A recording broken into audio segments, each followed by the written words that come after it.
Egg Monsters from Mars is the next in line of Goosebumps books that I truly hate. The others being You Can't Scare Me and Go Eat Worms. The Barking Ghost doesn't count because, while still being horrible, it has sentimental value to me as it was my first Goosebumps book. Maybe truly hate is a harsh phrase because the beginning of the book is actually pretty damn amusing. Our main character this time around is a 12-year-old boy named Dana?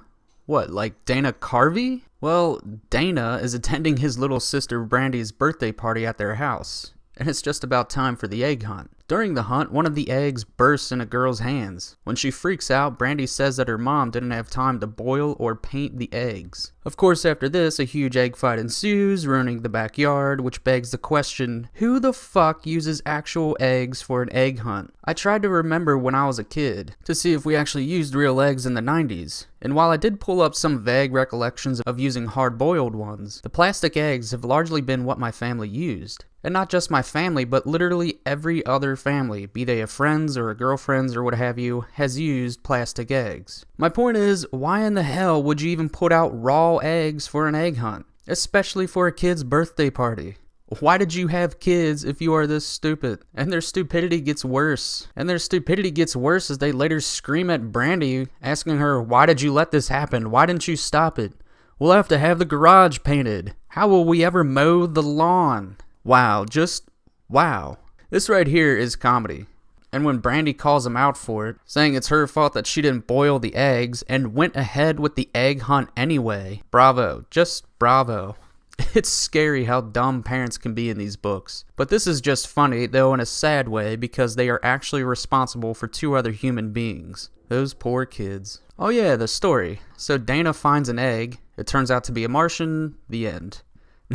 Nothing of consequence really happens in this book. The cover actually makes the egg monsters appear more scary than they are. They're actually kind of benevolent. And yeah, I didn't really care for this book except for that opening scene. They should really make just that part into a movie or something. It'd be legendary. The Beast from the East is not about sometimes pro wrestler, sometimes mixed martial artist Brock Lesnar, but about a game of tag. Yes, a bizarre game of tag, but a game of tag nonetheless. It's about a girl named Ginger and her twin brothers Nat and Pat on a family camping trip. They get lost in the woods and come across strange plants and creatures like the blue one like you see on the cover here who want to play a game with them. The game is called Beast from the East, a form of tag in which the person who is it is the beast, and they have to tag someone, get this, from the cardinal east, the direction the sun rises from every morning. But the beast only has until sundown to tag someone. If it sets and there's no one tagged, the beast is eaten. The first beast chosen?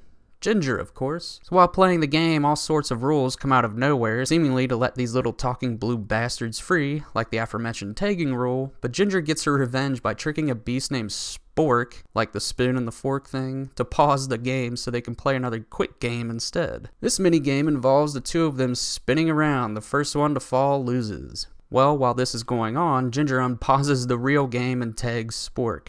The rest of the book kind of follows this way and is actually kind of fun. I feel it could have made for a cool Jim Henson movie back in the day. The kids eventually escape when the beasts see Nat and Pat and assumed one of them had executed something called the classic clone move, since they look so much alike. Something only level 3 players can do. You see, the beasts heretofore are only level 1 players, not experts like Ginger, Nat, and Pat, so they let them go. Yeah, it was just a simple mix-up, see? We're cool, right?